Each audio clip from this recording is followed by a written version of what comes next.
Olá, bem-vindo a mais um vídeo. Nesse vídeo nós vamos estudar a teoria das colisões dentro do assunto de cinética química. Esta teoria ela foi elaborada e publicada por dois cientistas. O primeiro deles, em 1916, um cientista alemão chamado Max Strauss. Ele elaborou essa teoria, né, e publicou essa teoria, tá, em 1916. Em 1918, William Lewis, ele também publicou esta teoria, tá? Agora, ele publicou em 1918 sem saber do que havia sido publicado em 1916, que esta teoria já havia sido publicada em 1916. Evidentemente, não era como hoje, né, que uma coisa acontece e no dia seguinte ou na hora seguinte o mundo inteiro está sabendo.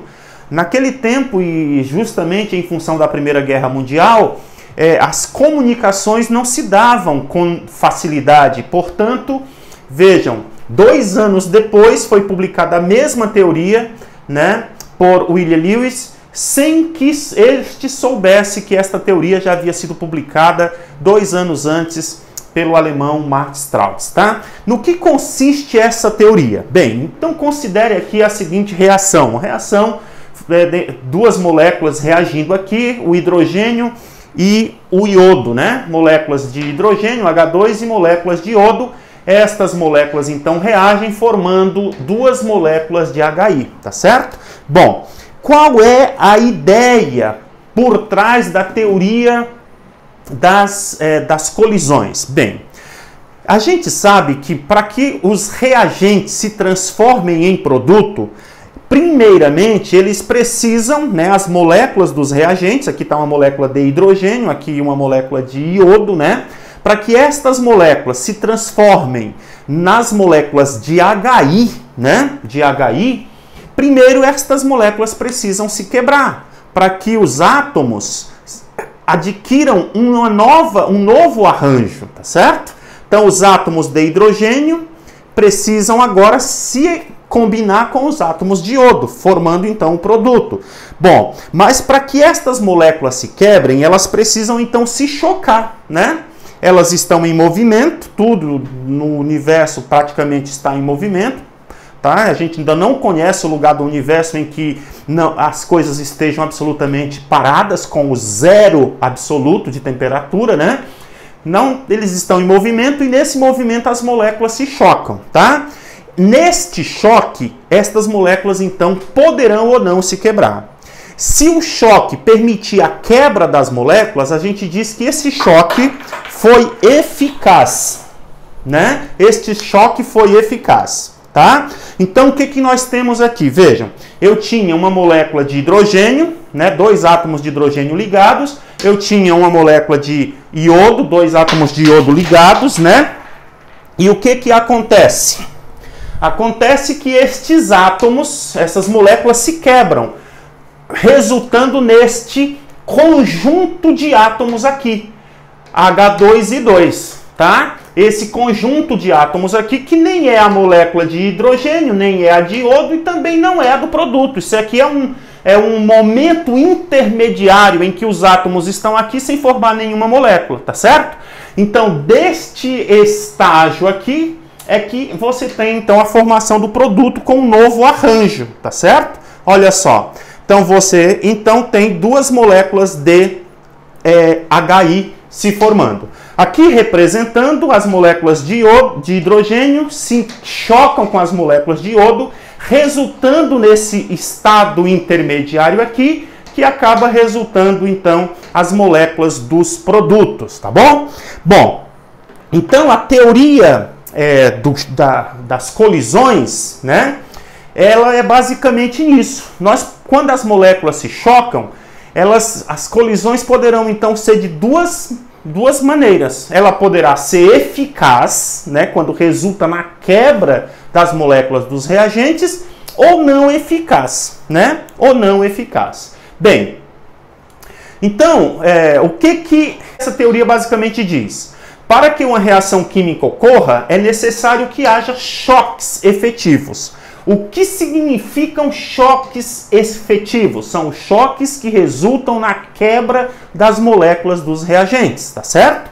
Bom, e aí o que acontece? Dois fatores vão contribuir para que esses choques sejam efetivos. Primeiro fator, a energia com que estas moléculas vão se chocar, né? Imagine que eu tenho então duas moléculas, só que elas se chocam bem devagarzinho, né? Elas estão ali em movimento, mas esse movimento não permite a quebra. Mesmo que elas se choquem, elas não se quebram, porque o choque ocorre numa baixa energia. Ah, se chocou, mas não se quebrou, né? Então eu preciso, né, ter uma energia suficiente para quebrar essas moléculas dos reagentes. E a outra coisa é a geometria das moléculas e a orientação desse choque, né? Então imagine que essas moléculas se choquem assim, ó. Não vai acontecer a quebra, mas se elas se chocarem assim, a possibilidade da quebra então é maior. Portanto, então depende de dois fatores: da energia, né, com que elas se chocam e da orientação desse choque, tá certo? Da forma como elas vão então se chocar, para que então ocorra a quebra das moléculas, ok? Então, olha lá. Imagine que você tem aqui essas moléculas se chocando, ó. Se chocam, a molécula formada por dois átomos de A, né, seria A2, e dois átomos de B, B2. Então aqui ocorre um choque numa geometria, numa orientação que permite a ruptura desta molécula, né? Este momento aqui, em que você não tem nem a molécula dos reagentes e nem a dos produtos ainda, mas você tem os átomos que formam estas moléculas separados, porque o choque permitiu que as moléculas se quebrassem, né? Neste instante você tem uma coisa chamada complexo ativado. Esse complexo ativado é o quê? Os átomos que formavam as moléculas dos reagentes, eles estão agora soltos, né? Porque as ligações se romperam. E agora eles vão se reorganizar formando os produtos, tá certo? Muito bem, olha só, aí forma-se, né? Houve um novo rearranjo e aí você tem aqui a formação de duas moléculas AB, tá bom? Então a reação química aconteceu, tá? Agora, imagine que se as moléculas se chocassem nessa orientação, veja, não iria acontecer a quebra, né?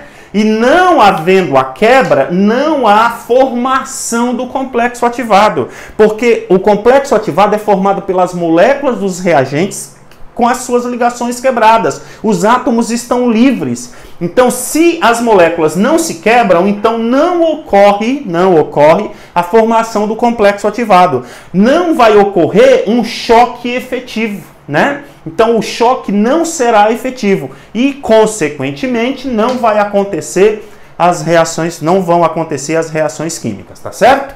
Maravilha. Então, muito bem. Agora, outra coisa importante que é a energia. A energia que a gente chama de energia que vai ativar a reação. Que energia é essa? É a energia necessária para que as moléculas dos reagentes se transformem em complexo ativado, né? E se transforma em complexo ativado, tá bom? Então imagine que você tem aqui uma reação química. Esse gráfico ele é conhecido do estudo da termoquímica, tá certo? E eu agradeço aqui a professora Andréia, professora de Química, né, Andréia Spinelli, que me cedeu esses slides. Muito obrigado, professora Andréia. Então aqui, olha só, aqui você tem então um gráfico, né, que relaciona a energia, né, e também o caminho da reação, o progresso da reação, né? Então aqui você tem os reagentes formando produtos. Esta quantidade de energia é a entalpia dos reagentes, esta aqui é a entalpia dos produtos, né? Então aqui você tem aqui, olha, dois patamares de energia. Primeiro aqui, essa diferença entre reagentes e produto, que nós vamos chamar de ΔH, né? Entalpia da reação. E aí você tem aqui, olha, uma energia inicial, aqui você tem então a energia final, né? E aqui você tem uma energia que leva à formação né, de uma coisa chamada complexo ativado. Isso aqui é a energia de ativação, né? Então a energia de ativação ela vai do reagente até o complexo ativado, tá bom? Então aqui os átomos das moléculas que formavam os reagentes estão livres. As moléculas estão quebradas e elas vão se reorganizar para formar então os produtos, tá certo? Então aqui nós já sabemos, isso aqui é o ΔH, isso aqui é a energia de ativação, né? A energia que vai dos reagentes até a formação do complexo ativado, tá bom? Bem, claro, essa reação é exotérmica porque a energia dos produtos, né, é menor do que a energia dos reagentes, né? A gente já sabe disso, que quando a energia dos produtos é menor do que a energia dos reagentes, então você tem um ΔH negativo, portanto o processo é exotérmico, ok? Maravilha, vamos seguir, não tem a ver com o assunto aqui não, em si, né? Bom, aqui você tem uma outra situação, então veja lá, reagente, produto, né?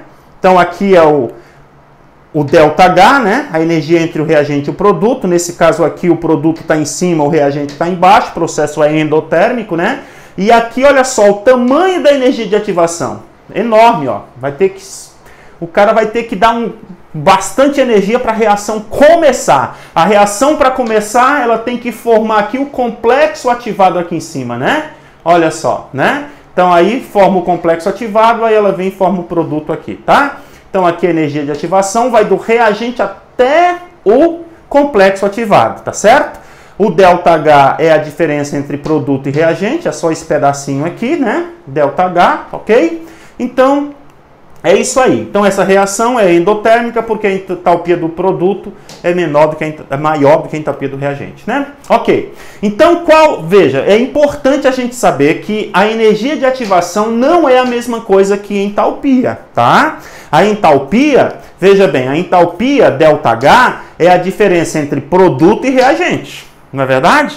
Então entalpia dos produtos menos entalpia do reagente, isso é ΔH. A energia de ativação, ela vai do reagente, né, até aqui a energia do complexo ativado. Então, é a energia do complexo ativado menos a energia do reagente. É esse pedação aqui todinho que é a energia de ativação. Uma reação que tem alta energia de ativação é uma reação que é demorada, que é lenta, porque eu preciso fornecer bastante energia para que, então, os reagentes se transformem em produtos, né? Agora, tem reações que a energia de ativação é mínima. Né? É mínima, pode ser uma faísca, né? A reação já acontece, tá certo? E tem reações que a energia de ativação é grande, eu tenho que aquecer por horas, altas temperaturas, tá certo? Então essa energia de ativação ela é muito importante. Se a energia de ativação é alta, é grande, a reação é lenta. Se a energia de ativação é pequena, a reação é rápida, ok? Maravilha. Muito bem, então a gente vai com isso conhecendo. Então, olha lá, a energia de ativação, né, é a energia do complexo ativado menos a energia inicial, tá bom? Dos reagentes, né? E aqui, ΔH é entalpia dos produtos menos a entalpia dos reagentes, tá bom? Muito bem, como é que isso aparece nas provas, professor? Então vamos ver uma questão da Federal do Rio Grande do Sul. Olha só, de acordo com a teoria das colisões, para ocorrer uma reação química em fase gasosa, deve haver colisões entre as moléculas reagentes, certo? Muito bem. Com energia suficiente e com orientação adequada, ok? Tá claro isso. Tem que ter uma energia suficiente para quebrar as ligações e o choque tem que se dar em determinada orientação, porque senão não vai quebrar, né? Então a orientação com que esse choque vai acontecer também interfere, tá bom? Então vamos julgar essas três afirmações aqui. Primeira, o aumento da temperatura aumenta a frequência das colisões? Sim ou não? Sim. As moléculas, quanto mais agitadas elas estiverem, maior é a chance delas se encontrarem num determinado ambiente. Se as moléculas estão lá paradinhas, resfriadas, né? Então o que acontece? Elas não se encontram. Ficam paradas. Agora, se elas estiverem agitadas, a chance do encontro é maior, a chance do choque aumenta, tá certo? Muito bem. E a fração de moléculas com energia suficiente, né? Porque se tem alta temperatura, o que acontece? Elas estão agitadas. Se elas estão agitadas, elas estão com alta energia. E aí o que acontece? Então, as colisões e a fração de moléculas com energia suficiente aumenta também, certo? Mas não altera a orientação das moléculas. Então a orientação com que elas vão se chocar, isso aí é uma coisa meio que aleatória, né? Agora, quanto mais choque eu tiver, maior é a chance desses choques serem efetivos, ok? Um aumento da concentração aumenta a frequência das colisões, ou seja, quanto mais moléculas eu colocar ali no ambiente, maior é a chance delas se chocarem. Certo ou errado? Certo, maravilha. Uma energia de ativação elevada representa uma grande fração de moléculas com energia suficiente para a reação ocorrer. Não, né? Então, o que acontece? Se eu tenho uma energia de ativação alta, significa que a reação é lenta, que poucas moléculas vão atingir aquela energia mínima necessária, tá certo? Então, apenas as afirmativas 1 e 2 são verdadeiras. A 3 não é verdadeira, ok? Vamos ver se tem mais uma questão aqui. Agora tem outra aqui, ó, aqui de Minas Gerais, né? A velocidade de uma reação química depende do quê? Do que depende a velocidade da reação química? Primeiro, do número de colisões entre moléculas por unidade de tempo. O que está dizendo aqui? Da frequência das colisões. Quanto mais colisões eu tiver, mais rápida será a reação. Certo? Certo. Então a 1 é verdadeira. Depende da energia cinética, né? Da energia de movimento dessas partículas. Depende dessa energia envolvida na reação? Sim ou não? Claro que depende da energia. Porque se o choque ocorrer com alta energia, a chance de se quebrarem as moléculas dos reagentes aumenta, né? Depende da orientação das moléculas? Também depende. Então aqui todas elas são verdadeiras. Letra A, resposta, né? Olha só mais uma da Federal do Rio Grande do Sul, mais uma questão da Federal do Rio Grande do Sul, envolvendo a teoria das colisões. Então vamos olhar aqui o que está acontecendo. Olha só. Situação 1. Vamos ver aqui o gráfico antes da gente ir para lá, tá?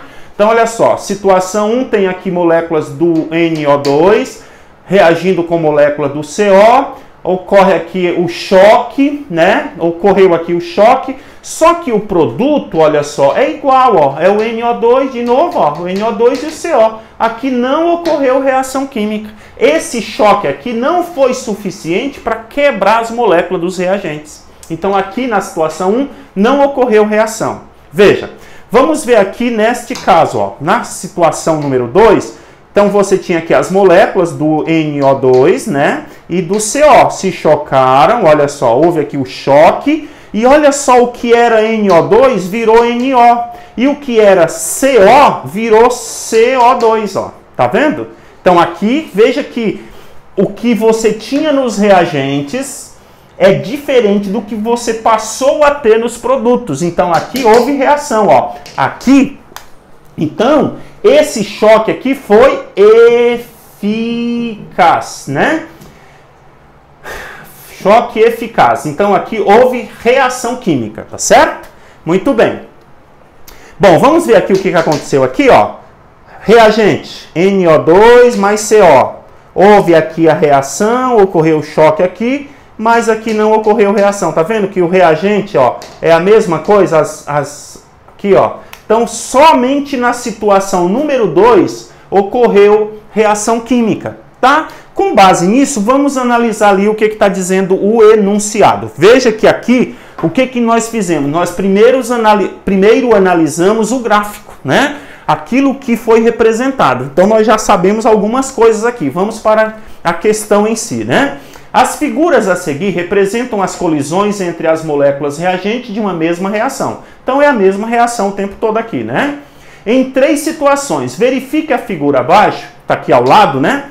Então, para responder, né? Então, podemos afirmar que, vamos lá. Primeiro, na situação 1, as moléculas reagentes apresentam energia maior do que a energia de ativação, mas a geometria das colisões não favorece a formação dos produtos. Veja, a geometria das colisões é uma coisa que eu não tenho como saber como é que vai ser como é que eu posso dizer, essa orientação das colisões. Não é impossível saber disso, tá certo? Mas, veja, uma coisa eu sei, que as moléculas reagentes, elas não apresentam energia de ativação maior. Porque, na verdade, elas têm uma energia menor, porque ela bateu e não quebrou, né? estão com baixa energia. Se elas tivessem uma alta energia, elas teriam batido, teria quebrado, formado o complexo ativado e dado origem ao produto. Então a A não está correta, né? Na situação 2, ocorreu uma colisão com geometria favorável e energia suficiente para formar produto. Sim, muito bem, olha só, aqui houve uma formação de produtos. Então aqui houve o choque com a energia suficiente e a colisão certamente foi eficaz. Aliás, foi numa geometria adequada. Como é que eu sei? Ora, formou produto, tá? Então aqui já achei a letra B, né? Vamos analisar aqui mais as outras alternativas. Na situação 3, as moléculas reagentes foram completamente... Não foram transformadas em produtos. O reagente continuou do mesmo jeito, né? E nas situações 1 e 3 ocorreram reações químicas? Não, só ocorreu na situação 2. Nas situações 1, 2 e 3 não ocorreu complexo ativado. Só ocorreu complexo ativado na 2, ok? Então, nós vamos nos encontrar no próximo vídeo. Espero que você tenha compreendido esse assunto, né? Deixe aí o seu like, se inscreva no canal. Até o próximo vídeo. Grande abraço para você.